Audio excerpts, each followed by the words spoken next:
금강간야바라밀경 수보리의 훗나열에 드간욕 따라 삼약삼불이야 열애유소설극야 수보리연 여해불소설의 무유정법명한욕 따라 삼약삼불이 영무유정법 열애가설하이고 열애소설법계 불가취불가설 비극비비극 소이자 일체현성계입 무의법이유차별.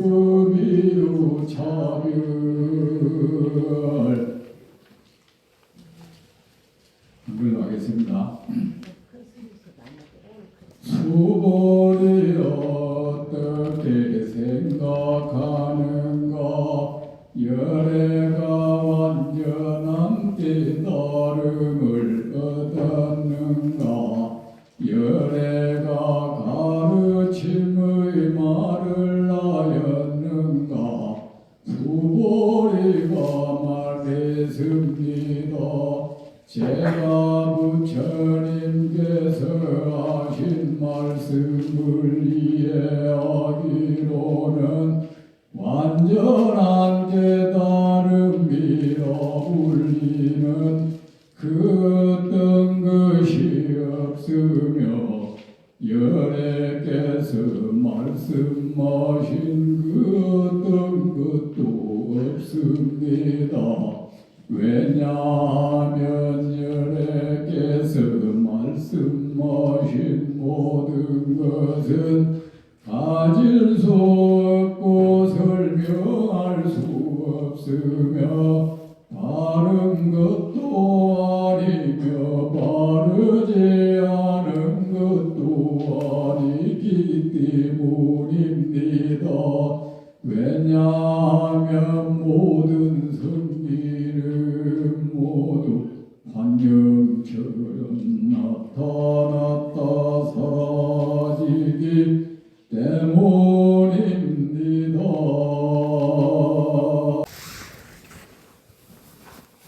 수보리여 어떻게 생각하는가? 열애가 완전한 깨달음을 얻었는가? 열애가 가르침의 말을 한 적이 있는가? 여러분은 어떻게 대답할 겁니까? 네? 여러분 대답은 진실해야 됩니다. 아셨죠? 저 사람이 내가 이 대답하면 저 사람은 어떻게 생각할까? 내가 이런 대답을 하면 저 사람은 옳다고 하겠지? 이런 생각을 굴려서 대답하면 안 됩니다. 대화는 늘 현재 내 생각 그대로 말씀드리면 됩니다. 그렇죠? 어떻게 대답해야 옳을까? 이런 대답은 잘못된 대답입니다. 수보리여 어떻게 생각하는가? 열애가 완전한 깨달음을 얻었는가? 열애가 가르침의 말을 했는가? 저 같으면 그렇게 대답할 겁니다. 예, 세존이시여, 열애께서는 완전한 깨달음을 얻으셨습니다. 그리고 열애께서는 저희 중생들을 위하여 많은 가르침의 말씀을 해주셨습니다. 맞고 저는 대답할 겁니다. 그런데 수보리는 이렇게 대답합니다. 수보리가 말씀을 드렸습니다. 제가 부처님께서 하신 말씀을 이해하기로는 완전한 깨달음이라고 이름할 그 어떤 것이 없습니다. 그리고 열애께서 말씀하셨다고 할 만한 그 어떤 것도 없습니다. 여러분, 저를 보십시오. 약은 왜 먹습니까? 병을 치료하기 위해서 약을 먹죠, 그죠? 그런데 모든 약은 부작용이라는 게 있죠, 그죠? 네. 그리고 그 부작용이 있는가 하면은 또 복용법도 있죠, 그죠? 네. 그래서 약을 먹을 때는 반드시 그 설명서를 읽어야 되죠. 잘못하면은 병보다도 그 약으로 인해서 몸이 망가질 수도 있으니까. 그렇죠. 네. 종교가 그렇습니다. 모든 종교가 그렇습니다. 종교, 불교 또한 여기서 벗어나지는 않습니다. 모든 종교가 사람을 허구의 궁전에 가둬버리는 그런 위험성이 아무리 부사리고 있습니다. 아셨죠? 환상의 궁전 말입니다. 모든 종교가 우리에게 그 환상의 궁전을 우리에게 보여주고 여기에 들어가고 합니다. 그리고 모든 종교를 믿는 모든 사람들은 불교도 예가 아닙니다. 그 허구의 궁전에 갇혀버릴 그럴 위험성을 안고 있습니다. 그 궁전에 갇혀서는 나는 세상 사람들이 얻지 못한 것을 얻었다. 나는 세상 사람들이 도달하지 못한 것에 도달했다. 나는 누구도 이루지 못한 것을 이루었다. 나는 누구보다 뛰어났다. 그런데 저 사람들은 무지하고 무식해서 내가 이렇게 어마어마한 것을 얻었다는 사실을 알지 못한다.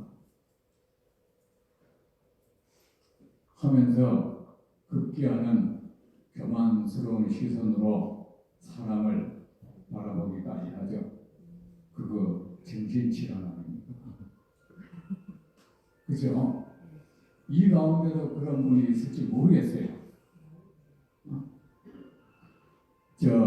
그리고 또 한 가지가 있습니다.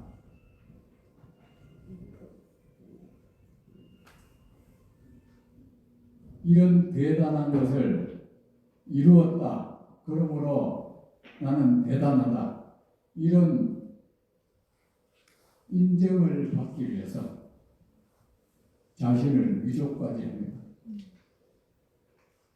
거짓말로 남을 속이죠. 여러분, 이 두 가지 예가 있습니다. 1900년대를 살다가 미국에 소설가가 있었어요. 트리샤 스미스라고, 그런 트리샤 스미스라고 하는 한 여자 소설가가 있었는데, 이 소설가가 쓴 소설 중에 재능 있는 리플리시라는 책이 있었어요. 그 책을 보면 아주 오래전에 출간됐어요.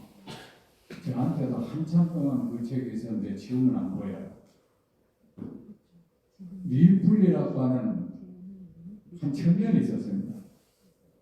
이 사람은 재능이 있는데 어떤 재능을 가지고 있느냐 하면 남을 속이는 재능을 가지고 있었어요. 남 모방 잘하고 남 흉내 잘 내는 이런 재능이 그에게 있었습니다. 그런데 이 사람이 집이 가난해서 잡다한 이런 기술이 있었는데 그 중에 그 피아노 조율사로 그 호텔에서 일하고 있었는데 그 호텔에서 일하다가 어느 날은 아주 대단한 부호를 만나게 돼요. 이 부호가 이 사람을 보니까 아주 말도 잘하고 사교성도 있는 거예요. 그래서 이 사람한테 이 리플리라는 사람한테 이탈리아에 가면은 내게 아들이 하나 있는데 이 아들이 지금 이탈리아에 가서 있다. 근데 나는 그 사람에게 내 모든 이 사업을 물려주고 싶은데 이 사람 가업을 물려주고 싶은데 이 사람이 안 돌아온다. 그러니까 자네가 보니까 말도 잘하고 거기 가서 내 아들을 만나거든. 내 아들을 잘 설득해서 데리고 와라. 데리고 오면 내가 또 네가 평생 먹고 살 만한 재산을 줄게. 그래서 그 치료비를 받아가고 떠나서 그 아들을 만나게 돼요. 그 아들을 만났는데 같이 이제 놀 거 아닙니까? 그죠? 같이 놀면서 이제 친해집니다. 친해지면서 이래 하다 보니까 그 아들의 그 화로운 삶이 또 부러워요. 나도 저렇게 살았으면 좋겠다 싶어요. 그렇게 같이 노는데, 그렇게 같이 살다 보니까 나중에는 자기도 그런 사람이 되어 있는 느낌까지 드는 거예요. 그죠? 그러던 차에 한 번은 그 사람하고 배 위에서 뭐 이런저런 실랑이를 벌이다가 이 아들을 보니까 나는 돌아갈 마음이 없어. 난 그냥 이렇게 평생 살 거야 하는 거예요. 배 위에서 서로 놀다가 어떻게 이 사람이 뭐 떠밀어가지고 뭐 물에 빠져 죽었어. 그리고 사람 죽이는 거죠. 그죠? 죽여버리고는 이 사람 뭡니까? 이 사람이 가짜로 유언을 남겼던 것처럼 내 재산, 내 가진 재산을 모두 리플리 이 사람에게 주라는 식으로 이 사람 필체 똑같이 해서 유언장을 쓰고 이 사람이 뭐니까 서명과 똑같은 서명도 해요. 그래가지고 이 사람 가진 모든 재산을 가로채죠. 가로채니까 거의 그 누구도 의심을 하지 않죠. 의심을 하지 않고 있는데 다만 그 아들의 여자친구 마지라는 이 여자친구만큼은 알고 있는 거야. 저놈이 내 남자친구를 죽였어. 그런데 사람들한테 그 얘기를 하면 누구도 믿어주지를 않아요. 자, 그런데 그러면서 이 사람은 그 마지 이런 야합에서는 그냥 옛날의 리플리처럼 행동하는데 그런 자기를 알지 못했던 다른 사람 앞에서는 원래 자기가 그런 대단한 그 부의 아들이었던 것처럼 행세하고 살아요. 그것이 나중에는 우리나라 심리학계에 많은 영향을 미쳐요. 거기서 생겨난 말이 리플리 증후군이라는 말이 생겨났는데 그 정신과 의사 심리학자들은 그거를 거점 또는 허구의 세계를 진실인 것처럼 착각하고 살아가는 그런 질환으로 정신병으로 하는데 나는 그렇게 보지 않고 자기 위조 갖고 말해. 그 뭐냐 하면은 남한테 인정받고 싶고 대우받고 싶어서 자기를 위조하는 겁니다. 그런데 그 대단한 것이 그런데 그것을 이룰 만한 그래서 성취 욕구가 굉장히 강해. 그런 사람들은 성취 욕구의 동기가 순수하게 그것을 성취해서 내가 대단한 사람이 되고자 하는 게 아니고 그렇게 함으로 해서 내가 인정받고 대우받는 거 이거야. 그럴 경우에는 뭐야? 자기 능력은 또 따라주지 못하고 형편이 따라주지 못하면 이런 사람이 어떻게 돼요? 자기 위조를 시도하는 거야. 종교계에게만.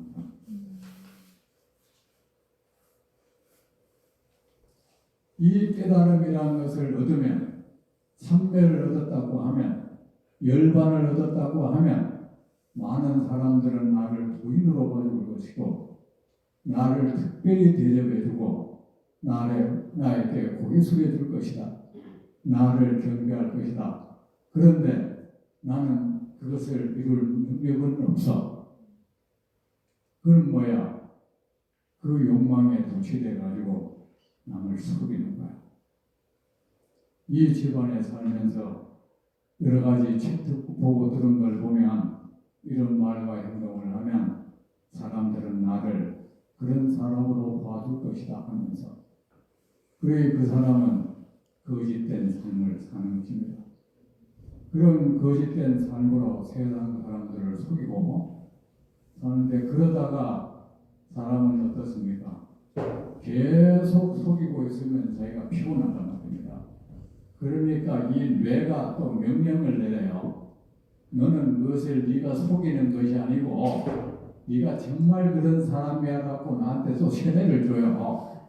그래서 죄책감에서 벗어나려고 하는 거예요. 그래 거짓말을 하다 보면 나중에는 자기가 정말 그런 사람이란 착각까지 들게 되는 거예요. 이런 뻔뻔한 사람이잖아요.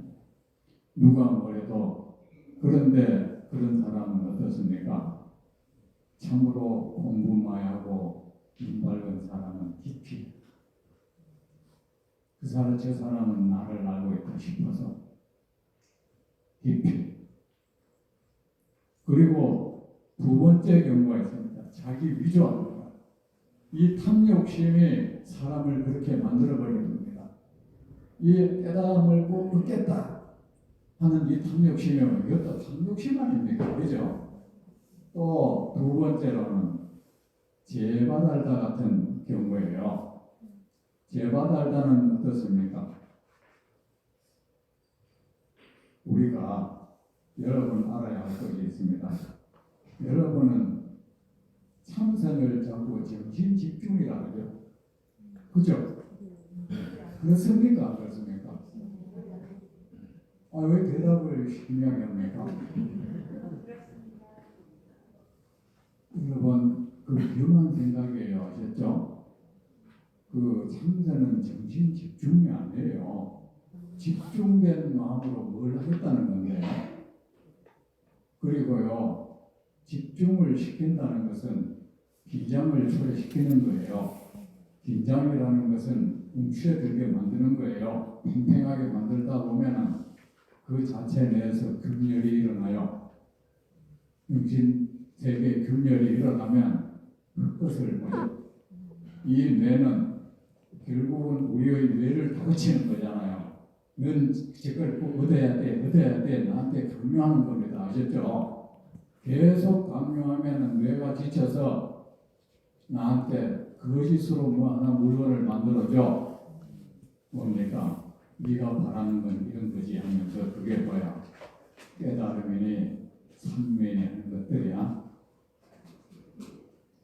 사실은 우리는 삼매가 뭔지 깨달음인지 뭔지는 몰라도 좋게 어떻게 마음속에 이래 기미하게 남아 이게 정립이 돼 있어. 그죠?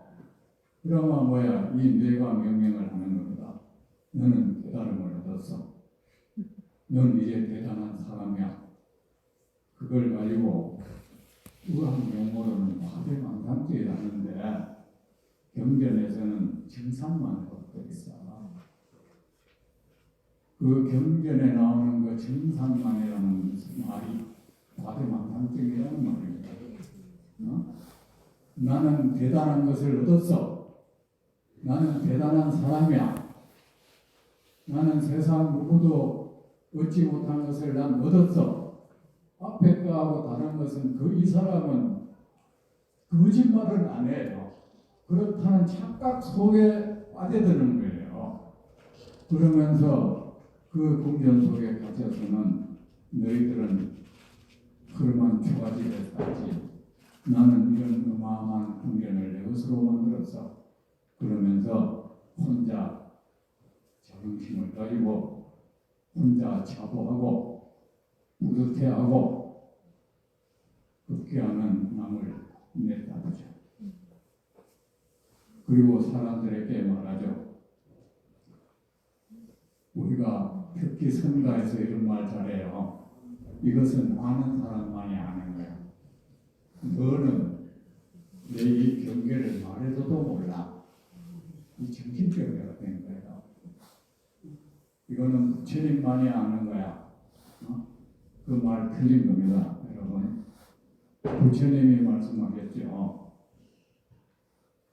동물이 사자는 처음 봐도 알 수 있듯이 모든 중생은 열애는 처음 봐도 아는 거였어요. 그런 눈을 갖지 않으면 알지 못한다는 것으로 다 남 속이려고 하는 말이에요. 그래 놓고 남을 속이는 거예요. 그게 다 뭡니까? 깨달음이라고 하는 이 허구의 분별을 실제로 딱 정해놓고 그것을 꼭 얻어야겠다는 그것도 탐욕심 아닙니까? 그 마음이 불러온 결과인 겁니다. 여러분, 제 말이 어느 정도 실감이 납니까? 그러면서 그거를 얻는 데 필요한 방법이라는 게 뭡니까? 무슨 이런 방법하면 얻는다, 이런 방법하면 얻는다 하면서 그게 뭡니까? 뭐 화두하는 사람은 화두 참고하면 그렇게 될 수 있어. 요새는 윗바사나 하면 이렇게 나는 그걸 얻을 수 있어. 호흡법을 하면 얻을 수 있어. 그래가지고는 뭡니까? 뭘 달을 받니 해를 받니? 여러분들이 좋아하는 게 뭡니까? 깨달음을 좋아하죠. 열반을 좋아하죠. 삼매를 좋아하죠. 오매이력, 하나됨, 정말 좋은 것들이죠. 이런 것들을 정말로 있는 그 어떤 경계라고 우리는 그렇게 믿고 그것을 내 것으로 만들어야겠다고 부단히 노력하죠. 자, 그런데 여러분, 깨달음이라는 것 알고 계십시오. 그런데 다른 모든 종교하고 불교는 다른 것은 다른 모든 종교에서는 그 마치 계시리 이런 것도 똑같은 말이에요. 아셨죠? 그 계시를 받았다 이것도 똑같은 거예요. 그 사람들은 그런 것이 실제로 있는 것으로 간주를 했어요. 그런데 부처님이 말씀하신 이 모든 것은 우리가 그것에 홀려서 온갖 탐욕을 불사르고 또는 분노를 불사르면서 악업을 짓고 그 악업의 결과로서 고통을 받는 일을 반복하니 부처님께서 이 헛된 경계에서 벗어나게 하기 위해서 또 하나의 헛된 것을 우리에게 제시한 겁니다. 우리의 눈을 딴 곳으로 돌리려고 말입니다. 여러분, 이거 잘못되면 여러분 정말 이상한 하나인데요. 종교가 아셨죠? 오늘은 여기까지 하고 그 뒷거는